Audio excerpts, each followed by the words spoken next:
Chief Executive John Lee touts the record number of foreign and mainland firms setting footprints in Hong Kong. With Lunar New Year around the corner, Beijing tells Chinese nationals to avoid trips to Japan during the holiday period.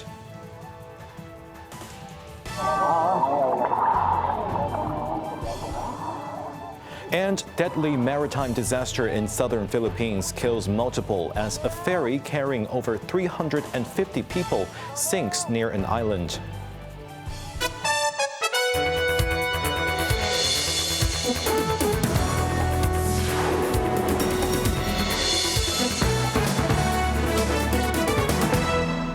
Good evening, you're watching Cable News. I'm Jeremy Chu. Chief Executive John Lee said the number of overseas and mainland companies with a presence in Hong Kong, as well as local startups, have both hit record highs, demonstrating the city's success in creating a business-friendly environment and generating employment. Speaking at the 19th Asian Financial Forum, the city's leader stated that last year, the number of such parent companies with operations in the SAR rose by 11% year-on-year to 11,070, marking a record high. Together, these worldwide enterprises employ close to 510,000 people in Hong Kong.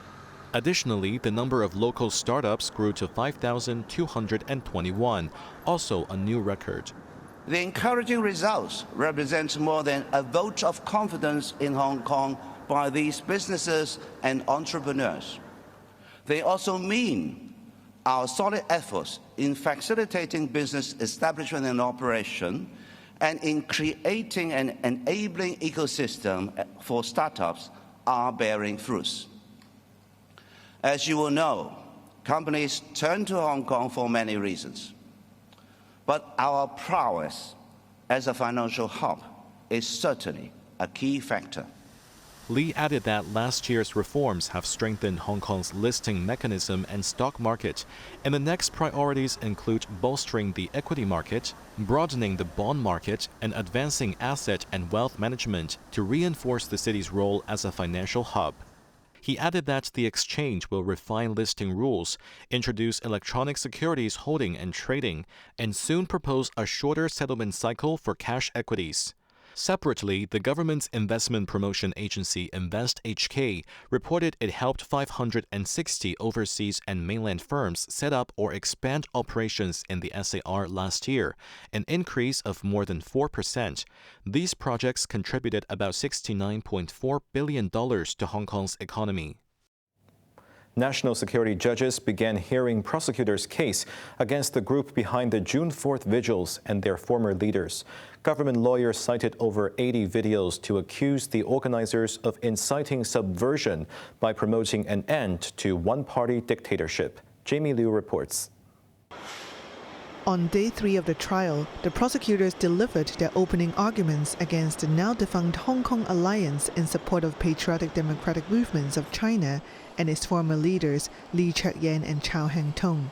Prosecutors accused the defendants of conducting insightful activities in the name of democracy or the June 4th incident. They also told the court that there is no need to touch on issues regarding China's constitution, history, and the pros and cons of its political system. They stressed that the focus should be on how the defendants use negative information to provoke hatred and disaffection towards the regime. The prosecution submitted 82 videos as evidence, over half of footage of June 4th vigils in Victoria Park staged by the Alliance from the 1990s to 2019. Citing Lee's speech in 2003, vowing to subvert till the end in face of the Article 23 legislation, prosecutors argued that he was well aware the group's claim could amount to subversion. The prosecution also tried to show that the alliance had stood by the call to end one-party dictatorship over the decades, and until after the national security law came into force in July 2020, citing Lee's testimony at a U.S. congressional hearing, and the group's activities that followed, including the operation of a June 4th museum and donation calls. Meanwhile, the court rejected Chow's bid to call a Taiwan sociology professor as expert witness to discuss definitions of democracy and dictatorship, calling it irrelevant to the case. Jamie Liu, Cable News. Police have arrested a 70-year-old driver who fatally struck an elderly cyclist in Taipo this morning. The collision occurred at approximately 7:30 a.m. on Tingkok Road near the Taipo Industrial Estate as the vehicle was heading towards Taimei Tuk. The male cyclist, believed to be in his 70s or 80s, was crossing the road when he was hit. He sustained serious head and leg injuries and was rushed unconscious to Alice Ho Mu Lane Nethersole Hospital, where he was later pronounced dead. No identification was found on the victim. Police arrested the driver at the scene on suspicion of dangerous driving causing death. The Special Investigation Team of Traffic New Territories North is investigating the cause of the crash. The new buckle up or be fined law was put to the test on the first school day after it took effect, with a road safety advisor urging patience as students, parents, and bus operators adjust at the initial stage. Quentin Yang reports. On the first school day since the implementation of the new law, long queues of school buses snaked around campuses in Kowloon Town as drivers, nannies, and pupils navigated the new rules. Some children were seen standing up before buses had come to a complete stop, and a few nannies and students unclipped early to wait by the door. However, under the tightened rules, such acts are prohibited, and drivers who fail to ensure that child passengers are buckled up all along the journey face a fine of $2,000. Experts called for more patience at this initial stage. Ringo Lee, honorary life president of the Hong Kong-China Automobile Association, stressed in a radio interview that the measure aims to protect lives, not impose fines. He compared buckling up to locking one's front door, a small step that ensures peace of mind. While acknowledging initial inconveniences, he expressed confidence that wearing seatbelts would soon become routine, especially for school children, once early teething problems subside. Students, on the other hand, welcome the change. These girls said drivers and nannies now instruct them to buckle up immediately upon boarding, adding that the seatbelts effectively prevent them from falling out during sudden drops. Quentin Yang, Cable News. In Beijing, the Foreign Ministry has reminded Chinese citizens to avoid visiting Japan during the Lunar New Year period. The authorities issued a reminder through a WeChat account pointing to recent crimes in Japan targeting Chinese nationals and casualties from a series of earthquakes there. The notice described a serious security threat against Chinese nationals in Japan, saying therefore any travels to the country should be avoided. It urged Chinese nationals who is now in Japan to pay close attention to local security situations and any disaster warnings, and seek help from Chinese consulates if needed. Separately, Japanese Prime Minister Sanae Takaichi has staked her political future on next month's snap election, vowing to step down immediately should her ruling coalition fail to secure a majority. This high-stakes gamble sets the stage for a fierce pre-election debate today, where Japanese political leaders clashed over economic relief for households and the nation's security policy. Quentin Yang has more details. Takaichi, leading a new coalition of her Liberal Democratic Party and the Japan Innovation Party, confronted 6 other party heads, setting the tone for a short campaign that begins tomorrow.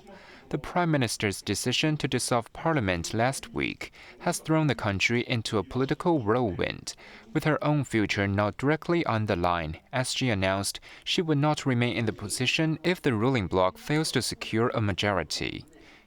During the debate, economic anxieties took center stage.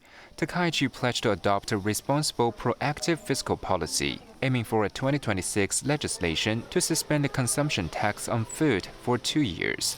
Opposition leaders agreed for a consumer-centered policy, but pressed either for faster cuts or permanent removal of the levy on groceries.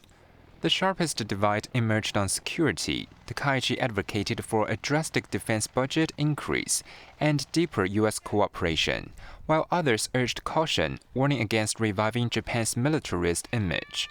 On policy towards China, Takaichi said the government's standpoint will remain unchanged, while expressed hope for direct talks with President Xi Jinping. Additionally, several leaders demanded stricter immigration rules and enforcement, arguing that Coexistence with foreign people is impossible.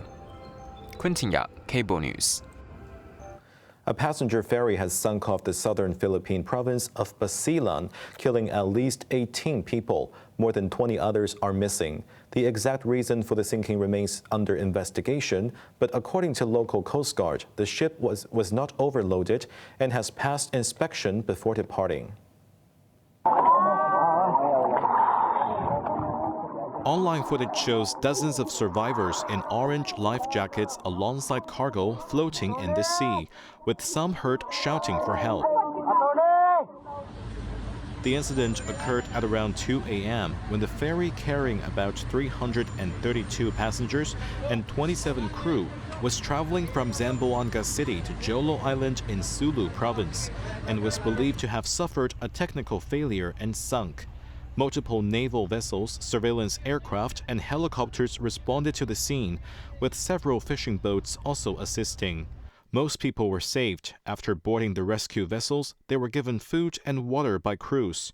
Survivors were taken to a port nearby, with some requiring stretchers for hospital transfer. Many were seen wrapped in thermal blankets. Basilan Governor Mujib Hataman, who directed the rescue on site, reported several elderly individuals required urgent medical treatment, but the majority of survivors are in stable condition.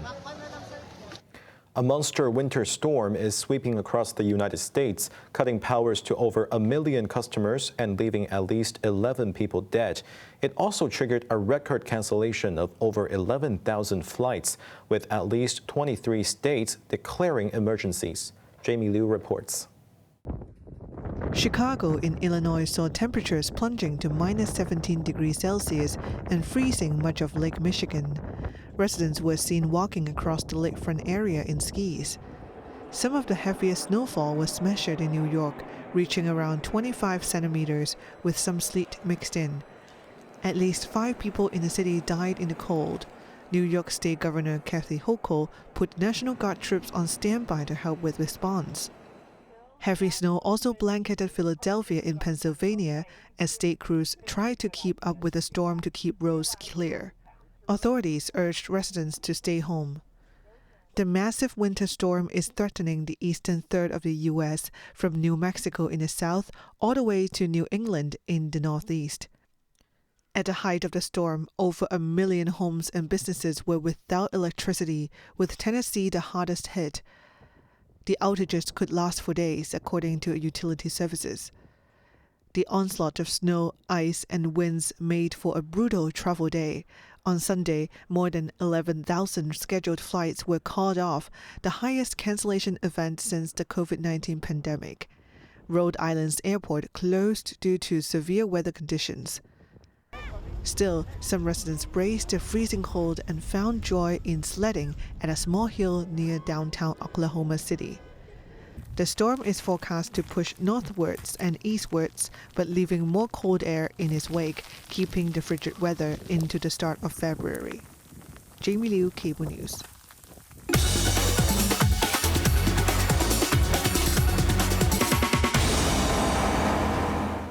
Now let's take a look at the stock market. The Hang Seng Index ended the day up 16 points. Top active stocks of the day. Alibaba was down $3.30.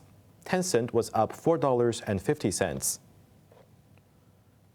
PopMart was down $2, and SMIC was down $2.55. On to the weather now. Mainly cloudy, sunny periods during the day. Temperatures will range between 18 and 24 degrees.